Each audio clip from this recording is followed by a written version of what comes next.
नमस्कार, सत श्री अकाल, वड़क्कम, राम राम सा, खंबा गणी, आप सभी का ऑलटीन मीडिया में फिर से स्वागत है। एक लंबे इंतराल के बाद सुरेश कौचिटल सर, सीनियर जर्नलिस्ट, हम वापस हमारे साथ जुड़े हैं। और सर का एक बड़ा यूनिक एंगल था। एक्चुअली हम केरला स्टोरीज के बारे में बात कर रहे थे एंड ही सेड कि ये तो अभी आया है। एक्चुअली एनआईए के आने के बाद केरला में पॉइंट वन कि एनआईए के आने के बाद ये जो लव जिहाद वाली फैक्ट्रीज थी ये रुक गई। और दूसरा पॉइंट इसमें जो सबसे इंटरेस्टिंग सर ने बताया, अफगानिस्तान को वुमेन बॉम्बर्स की जरूरत नहीं है, they don't need it. So this was very interesting and हम बात भी करेंगे केरला स्टोरी पर। बट लेट्स बिगिन फ्रॉम कहाँ से रुका है ये, कहाँ से रुकना शुरू हुआ है ये लड़कियों को फसाना और फिर उनको सीरिया या आईएस में भेजना। And then will come to definitely the Kerala story is the point here. जी सर, ओवर टू यू।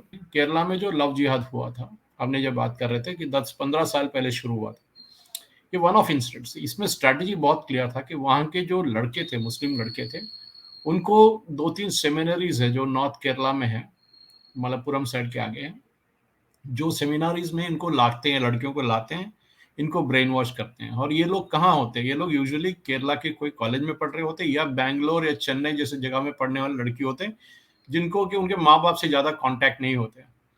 और वहाँ के जो लोकल मुस्लिम लड़कियों हैं उनको यूज़ करते हैं, पहले उनसे दोस्ती करते हैं, उनके बाद उनसे दोस्ती कराते हैं, और उसके बाद ये लड़कियों के ऊपर अटैक किया जाता है और उनको बताया जाता है कि आप आप नॉन मुस्लिम होने के कारण आपके ऊपर अटैक हो रहा है। देखिए, हमें मुस्लिम्स के ऊपर अटैक नहीं होते यहाँ, क्योंकि हम बुर्का पहनते हैं, हम हिजाब पहनते हैं, हमारे ऊपर कोई अटैक नहीं होता। आप लोग थोड़ा रिवीलिंग क्लोथ्स पहनते हैं, इसलिए आपके ऊपर अटैक हो रहा है। आप मुसलमान बन जाओ, आप इस्लामिक फेथ ले लो और बस आपको कुछ नहीं होगा। और उसके बाद भी ब्रेन वॉशिंग होता है कि इस्लाम वर्ल्ड में सबसे अच्छा रिलीजन है और इसमें वो है, इसमें ये है। तो ये जो ब्रेन वॉशिंग है, ये जो 2 सेमिनार है, इसको एनआईए ने जब भी आइडेंटिफाई किया था कि ये 2 सेमिनारीज में ये लड़कियों को लाया जाता है, उनको 1-2 महीने बाहर भी जाने नहीं देते हैं और उनको ब्रेन वॉश किया कंटिन्यूसली, सुबह से रात तक उनको बोला जाता है कि इस्लाम सबसे अच्छा रिलीजन है, उनके किताब पढ़ाए जाते हैं, उनसे पूरी तरह से उनको ब्रेन वॉश किया जाता है और उनको कन्वर्ट किया जाता है और उनसे शादी कराया जाता है और शादी के बिल्कुल बाद उनको प्रेग्नेंट किया जाता है और शादी करके उनको प्रेग्नेंट करके उनको बाहर ले आया जाता है। उनको सीरिया या अब पहले जो अफगानिस्तान था, एक ज़माने में अफगानिस्तान में जब लास्ट अफगानिस्तान में जो ये नेटो के ट्रूप जब विड्रॉ कर रहे थे, अफगानिस्तान के काबुल जेल में 16 लड़कियां केरला से थे, इंडिया से थे, भारत से थे, उसमें ज़्यादातर लड़कियां केरला से थे और उनको वहाँ नेटो के ट्रूप्स ने और वहाँ के जब अफगानिस्तान गवर्नमेंट थे, उन्होंने उनको जेल में बंदी कर दिया गया क्योंकि वो लोग सुइसाइड बॉम्बर्स बन के आए थे। तो उनको पकड़ा गया था, उनके हस्बैंड जो भी थे वो मारे गए थे या वो भी जेल में पकड़े गए थे, वो भी उनको भी ट्राई किया जाता, तो वही काबुल जेल में रहते थे। तो उनका कुछ अता पता नहीं कि क्या हुआ, अगर अफगानिस्तान जाने के बाद, अफगानिस्तान फ्री होने के बाद क्या हुआ, जब अफगानिस्तान में अब तालिबान का जो रूल चल रहा है उसके बाद क्या हुआ, ये लड़कियों का कुछ पता नहीं, बस वो गायब है, उनका ना नाम हो ना निशान हो। लेकिन आपने जब बताया कि जो उसका जो टर्निंग पॉइंट और एक पॉइंट था, जबकि क्रिश्चियन लड़कियों को टारगेट किया, क्योंकि जब तक हिंदू जा रहे थे किसी को कोई प्रॉब्लम नहीं था, कोई प्रॉब्लम नहीं था किसी को। लेकिन जब प्रॉब्लम शुरू हुआ, जब क्रिश्चियन लड़कियों को किडनैप करना शुरू कर दिया, और यही बात सबसे प्रॉब्लमेटिक हो गया था कि क्रिश्चियन चर्च ने, स्पेशली सीरियो मलबार चर्च जो है, जो ईस्टर्न साइड के, अगर आप देखेंगे वर्ल्ड के सबसे सेकंड पावरफुल चर्च है, क्रिश्चियन लड़कियों को जब टारगेट किया तो वो लोगों ने प्रोसेशन निकालना शुरू किया, वो लोगों ने जुलूस निकाले, वो लोगों ने प्रोटेस्ट किए, वो लोगों ने मिनिस्टर से मिले और उन्हें धमकी दिया स्ट्रेट अवे स्टेट गवर्नमेंट की, अगर आप इनको नहीं रोकेंगे, ये लव जिहाद ना रोकेंगे, तो हम बहुत कड़ी कार्रवाई करेंगे और आपको तो इलेक्शन में हरा ही देंगे। और ये हुआ भी।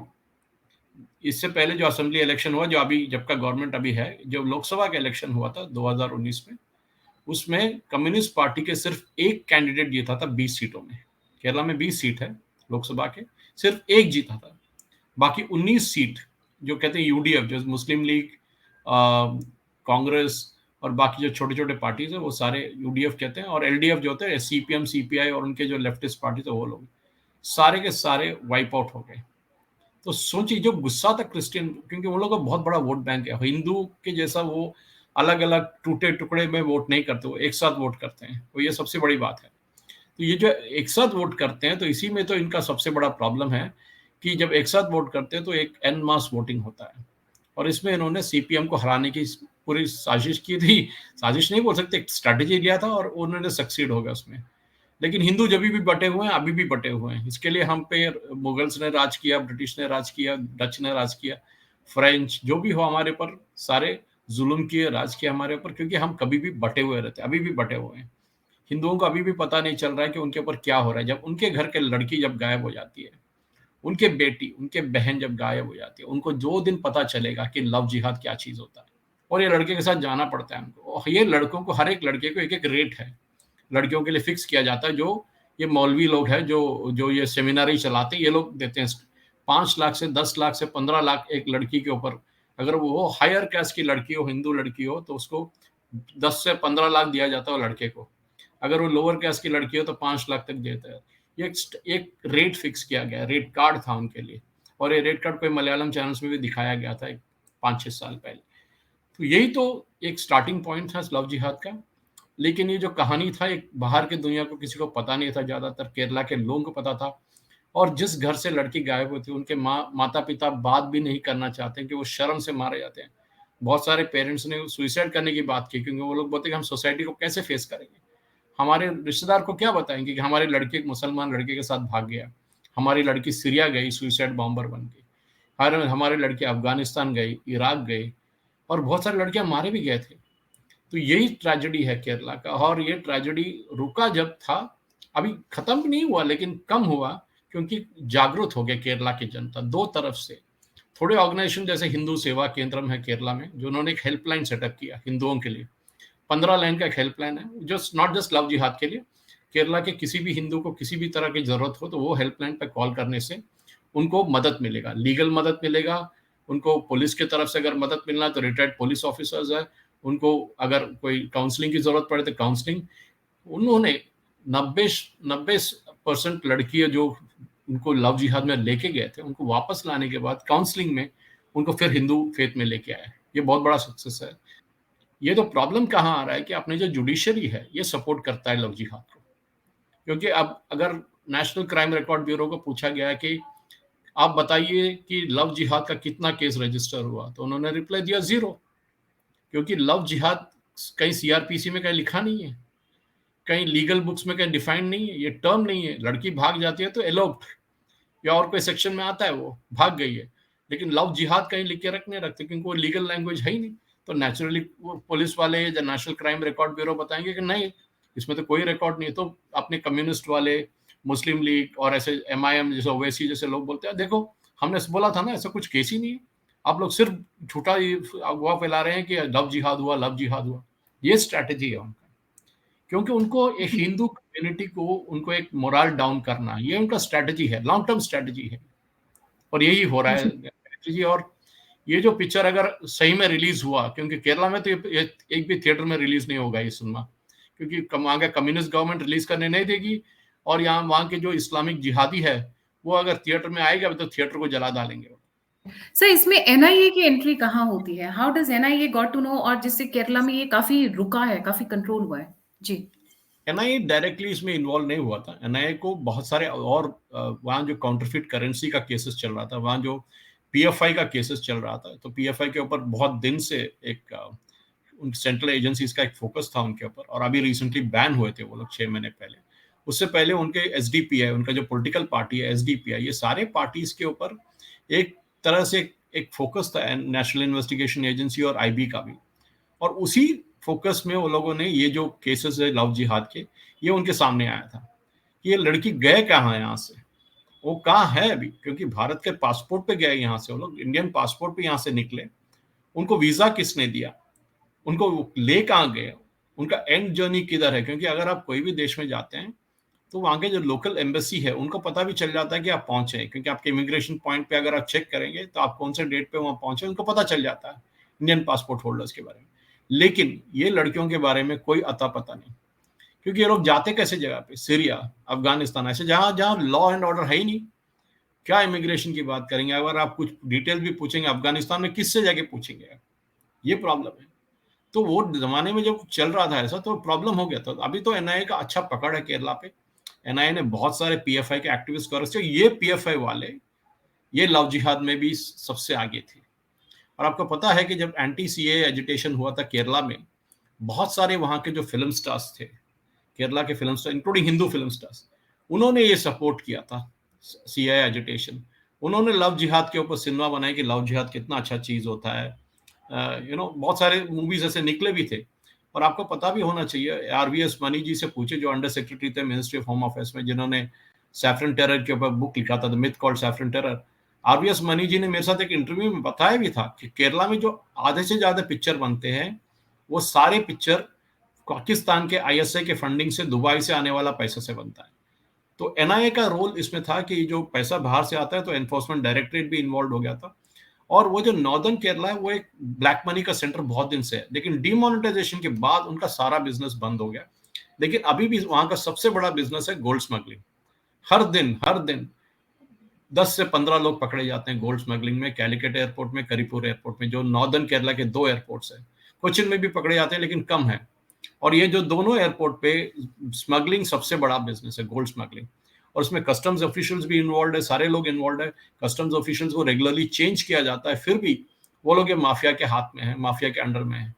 तो जब गोल्ड स्मगलिंग होता है तो उनका एक फंडिंग सोर्स मिलता है, और ये फंडिंग सोर्स ये लड़कियों को फंसाने में लगा देते हैं, और ये लड़कियों को बाहर लेके जाने के लिए। ये कहानी, दुख भरी कहानी, अगर वो लड़कियों के माँ बाप से आप बात करेंगे।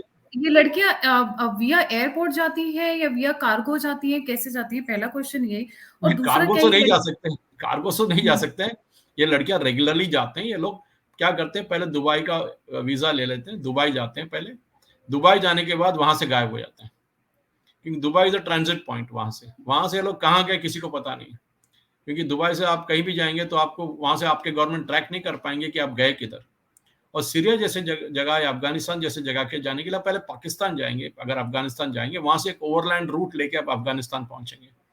और वहां के बॉर्डर पोस्ट, आपको पता है, कोई बहुत पोरस बॉर्डर है, जैसे इंडिया बांग्लादेश बॉर्डर है, और ये लोग कहीं भी निकल सकते हैं, कहीं भी गायब हो सकते हैं। तो ये लड़कियां जो है, जो गायब हो गए, इनका जो अभी ये सुप्रीम कोर्ट प्रोटेक्ट कर रहे हैं इनको। देखिए, सुप्रीम कोर्ट बोलते हैं कि स्पेशल मैरिज एक्ट में आप फोटोग्राफ्स बाहर रजिस्टर ऑफिस के बाहर रखना पड़ता है 1 महीने के लिए, कि किसी को ऑब्जेक्शन है कि अंडर एज है, ये भाग के शादी कर रही है, या जो जिससे शादी कर रहा है वो लड़के को ऑलरेडी 2 शादी हो चुके हैं, एक या 2 हुआ भी है। बहुत सारे लव जिहाद केसेस में बाद में पता चला कि ये बंदे का 1 या 2-3 शादी हो चुके हैं, और बच्चे भी है उसको। फिर भी उन्होंने फंसाया कि मैं कॉलेज वाला लड़का हूँ, मैं बहुत यंग लड़का हूँ, मैं तो आपसे प्यार कर रहा हूँ। बाद में पता चलता है। अब सुप्रीम कोर्ट बोल रहा है कि आप इनका फोटो डिस्प्ले मत कीजिए, इनका इंडिविजुअल राइट, इनका लिबर्टी के ऊपर आता है। तो आप सोचिए, ये जो सुप्रीम कोर्ट एड कर रहा है, they are indirectly aiding love jihad. Indirectly नहीं, directly aiding love jihad. Because अगर वो बोलते हैं कि फोटोग्राफ्स बाहर मत लगाओ, किसी को पता भी नहीं चलेगा कि ये लड़की का शादी हो रहा है, इलीगली हो रहा है, उनका पेरेंट्स को पता नहीं चल रहा है कि वो ऑब्जेक्ट भी कर पाए कि ये लड़की को फंसाया जा रहा है। तो अपने जुडिशरी, अपने जो लीगल सिस्टम इसको प्रोत्साहन दे रहा है, और ये जो लव जिहाद के केसेस हो रहे हैं इसको प्रोटेक्ट कर रहे हैं। अभी तक जितने भी लव जिहाद केस के कोर्ट में फाइल हुए हैं, एक भी केस में भी वो लड़की वापस नहीं आई है। और बहुत सारे केसेस में वो लड़कियों, एक बार सुप्रीम कोर्ट से रिलीफ मिलने के बाद वो गायब भी हो गए, पता भी नहीं चला वो किधर गई उसके बाद। तो सर, जो लड़कियां वहां जैसे मिली थी, आपने बताया कि वहां पे कुछ लड़कियां मिली जब नेटो वाला आपने इंसिडेंट बताया, तो इन लड़कियों के साथ क्या हुआ है? Were they given to the Indian embassies? नहीं, और नहीं, कोई आता नहीं। पता नहीं उनका, क्योंकि वो टाइम पे जब नेटो वहां से विड्रॉ कर रहे थे तो काबुल के जेल को ओवररन किया गया था। वहां के जो 3000 प्रिजनर्स थे उनको छुड़ा दिया गया था। वो कहाँ भागे किसी को पता नहीं, कि उनको वहां से भी किसी ने किडनैप करके गया, कि उनको सेक्स स्लेव्स भी यूज करते हैं। बहुत सारे लड़कियों को जो केरला से लेके गए थे, उनको सेक्स स्लेव्स भी यूज किया गया था। सिर्फ केरला नहीं, बाकी स्टेट्स में भी हुए ही हैं, बट ज्यादातर केरला से हुआ था ये। तो उनको sex why slave use Kerala? करके। Why Kerala? See, it's the most educated state. Kerala का जो यूनिक सिस्टम है कि वहाँ के लॉ एंड ऑर्डर ऑफिशियल्स, वहाँ के गवर्नमेंट इसको सपोर्ट करता है। वो डिफरेंस है। अगर आप ये यूपी में ट्राई करें, या आपसे इवन उड़ीसा जैसे न्यूट्रल स्टेट में ट्राई करें, वहां नहीं चलेगा ये। वहां के जो पुलिस ऑफिशियल तो स्ट्रिक्ट है, लेकिन केरला का जो इको सिस्टम है, कि वहां आप एक हिंदू होके आप एक मंदिर में भजन नहीं बजा सकते शाम को, लेकिन बगल वाले मस्जिद से दिन में 5 बार अजान चलता है वहां से। आप ये भी पूछ सकते हैं पीएफआई केरला से क्यों निकला, एसडीपीआई केरला में क्यों है, ये सारे केरला में क्यों होता है, गोल्ड स्मगलिंग इतना सारा। ये अभी भी मुख्यमंत्री बोल रहे थे कि नहीं नहीं, सबसे ज्यादा गोल्ड स्मगलिंग गुजरात में होता है। इनको पता भी नहीं कि गुजरात का गोल्ड स्मगलिंग क्या गोल्ड स्मगलिंग है, इनको पता भी नहीं। वो इंडिविजुअल गोल्ड स्मगलिंग नहीं है, वो इंस्टीट्यूशनल गोल्ड स्मगलिंग है। बहुत फर्क है इन दोनों में। ओके, वो एक कार्टेल, एक स्मगलिंग ग्रुप है। वो यहाँ इंडिविजुअल स्मगल करते हैं माफिया के साथ। लास्ट वीक एक लड़के को, गए हफ्ते के लड़के को गायब भी कर दिया था, 15-20 दिन के लिए वो गायब था। अभी मिला हो 2 हफ्ते के बाद। 2 हफ्ते पहले एक इंसिडेंट हुआ था। वो स्मगलिंग करके गोल्ड लेके आया था, लेकिन वो उनको कैरियर को जिसको देना था उसको नहीं दिया, तो उसको वहां से किडनैप करके कर्नाटका में लेके गए। तो आप सोचिए कितना पावरफुल है वहां का जो इकोसिस्टम। आप पूछ रहे थे कि केरला में क्यों है। अगर आप केरला में रह चुके हैं, अगर आप केरला में रह चुके हैं तो आपको पता चल जाएगा कि केरला में लेफ्टिस्ट इकोसिस्टम कितना पावरफुल है और लेफ्टिस्ट इकोसिस्टम इस्लामिक इकोसिस्टम से कितना डरता है। यजदी लेडी वुमेन के साथ जो अत्याचार हुए थे, स्त्रियों के साथ अत्याचार, वही हुआ था अपने लड़कियों के साथ भी। हमको पता ही नहीं, कोई डाटा नहीं है हमारे पास, क्योंकि लड़की केरला से कितने लड़की गायब हो गए। अगर आज भी आप आरटीआई फाइल करेंगे तो आपको कोई इन्फॉर्मेशन नहीं मिलेगा। They saying we don't maintain any such information, ये मिलेगा आपको, क्योंकि वहां राइट। का तो गवर्नमेंट अभी यही जो नहीं नंबर्स चाहता। आ रहे हैं, नंबर्स आ रहे हैं तो दे आर रफ नंबर्स, हम उसमें प्लस भी हो हाँ जी, सकता है, वही उसमें तो मैं कह माइनस। रहा था, वही तो मैं कह रहा था आपसे। मुझे कल भी किसी ने पूछा था ये बारे में कि कितने लड़की गए थे। 22 गए थे, 24 गए थे, 50 गए थे, 100 गए थे, किसी को पता नहीं। लेकिन गए बहुत सारे, क्योंकि आप सिर्फ इतना ही देखना है, क्योंकि जो लड़की गायब हो गए थे लड़के, वो गए किधर। इधर वो भारत में होना चाहिए। भारत में हो तो उनको इजीली ट्रैक कर सकते हैं आप उनके मोबाइल फोन से ट्रैक कर सकते हैं, उनके एटीएम कार्ड से ट्रैक कर सकते हैं, उनके आधार कार्ड यूसेज से ट्रैक कर सकते हैं। लेकिन वो लड़कियां भारत में नहीं है, तो गए कहाँ। तो जी आपको जब भी पता होगा, इसलिए मैं कहा आप केरला में ट्रैक करेंगे, लेकिन केरला की लड़कियां जो बैंगलोर और चेन्नई और बाकी जो शहर में पढ़ रहे हैं, उनको भी एंटाइज किया जाता है, क्योंकि उनके पेरेंट्स के साथ नहीं रहते हो, तो उनको बहुत वीक मोमेंट होते हैं उनके। और इनको पता है this is like a well organise mafia, well well क्या कहते हैं, oiled mafia. They know how to do it. Step by step करते हैं, पहले रोमांसिंग करते हैं, फिर उनके साथ फोटोग्राफ्स लेते हैं, वीडियो लेते हैं, फिर उनको धमकी देते हैं कि अगर आप ये करेंगे तो हम ये पब्लिश कर देंगे सोशल मीडिया में। फोर्सिबली उनको कन्वर्ट किया जाता है, उनके साथ उनको प्रेग्नेंट किया जाता है, उसके बाद उनको यहाँ से भारत से बाहर ले आया जाता है। जी, बिल्कुल सही। सर इसमें मोहम्मद जुबैर का ट्वीट आ चुका है, another propaganda movie, he is already tweeted, मैं वो भी दिखा देती ऑब्वियसली हूँ। ऑब्वियसली ऑब्वियसली वो तो कहेगा ना। वो हम्म। जुबैर का काम क्या है, ही इज पूरा funded by ecosystem this people. Activate हो चुका है इस यही मूवी वो के। इसी बात पे उसको आज रात तक $1000 मिल जाएंगे फंडिंग। ठीक है, ये यही तो है। ये वो फंडिंग करेगा, वो पूरे गल्फ में जाके पैसा मांगेगा, गल्फ लोगों से पैसा मांगेगा। आज रात तक उसको 10 या 20 या $30,000 भी उसको फंडिंग मिल जाएंगे। ये स्ट्रैटेजी है इनका, ये स्ट्रैटेजी है। ट्रू इंसिडेंट अगर कहते हैं तो ये नहीं कि 32,000 गायब हो गए, 22,000 गायब हो गए, 2 भी गायब हुए, तो it's a serious matter. Number is not a point कि ये हुआ या ना हुआ, ये बात है। जुबेर को ये कोई राइट नहीं है। एक भी लड़की गायब हो गई, एक भी लड़की सुइसाइड बॉम्बर बन गई, then that is a case to be made out. लेकिन राइट। आज तक एक भी बंदा पकड़ा नहीं गया। एक भी ऑर्गेनाइजेशन, 2-3 ऑर्गेनाइजेशन जो सेमिनरीज थे उनको रेड किया गया, केरला पुलिस ने रेड किया, बहुत सारे डॉक्यूमेंट सीज किए, वो उसके बाद चुपचाप कोई कोई बात बाहर तक नहीं आती, क्योंकि डरते जी हैं। कम्युनिस्ट जी, गवर्नमेंट डरते डरते हैं। They are so much good कि ये जो मैंने स्क्रीन के ऊपर डाला है, जब आप लाइन पढ़ेंगे, Pakistan has created, I mean forget about Pakistan but the entire M community के बारे में बात कर रही हूँ। They have created such a I mean people that now even putting padlocks on the graves of their daughters to prevent them from, this is happening, this is happening. And this is not happening just because Pakistan is mentioned, it's happening in all, wherever the M community is. This is disgusting actually.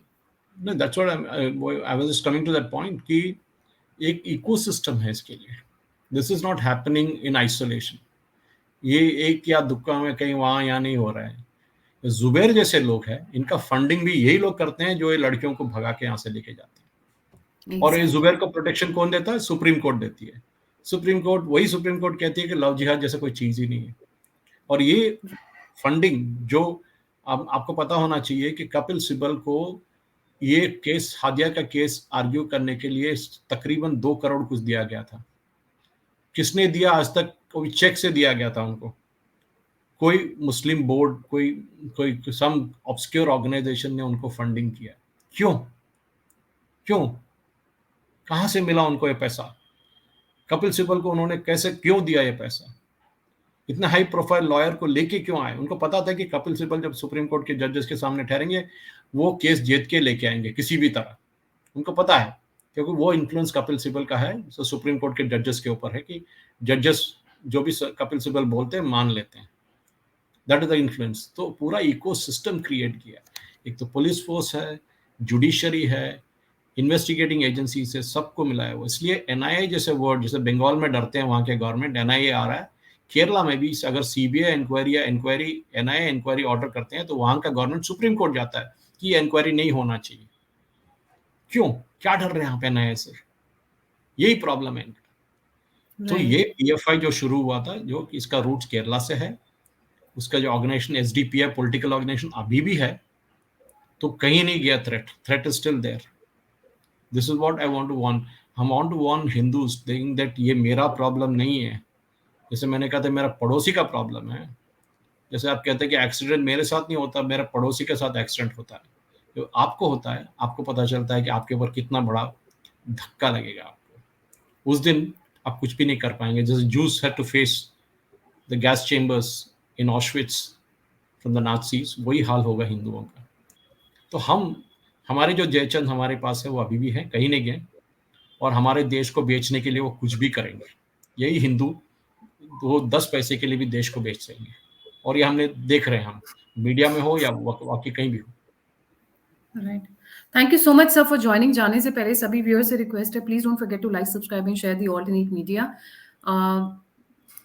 Whatever, I mean, the topic that we discussed was quite troubling, but the only way to prevent is अपनी बेटियों को ये movie दिखाओ। Kashmir files, Kerala story, इस तरीके की movies दिखाओ। This movie should be there in every college, every school above 10 standard. लड़कियों को पता होना चाहिए the kind of dangers that are approaching them. और घरों में अपनी बच्चियों को पढ़ाओ, बिकॉज आई नो जितने भी लोग ये चैनल देख रहे हैं, they are all in the range of 25+। Please बच्चियों को पढ़ाओ, उनको बताओ, अपनी फैमिली में एजुकेट करो। That's the only way to fight it out. That's the only way to fight it out. लड़कियां अवेयर रहेंगी तो अपने आप ही बची रहेंगी। Thank you so much sir for joining. जाने से पहले जय हिंद, जय श्री राम, हर हर महादेव।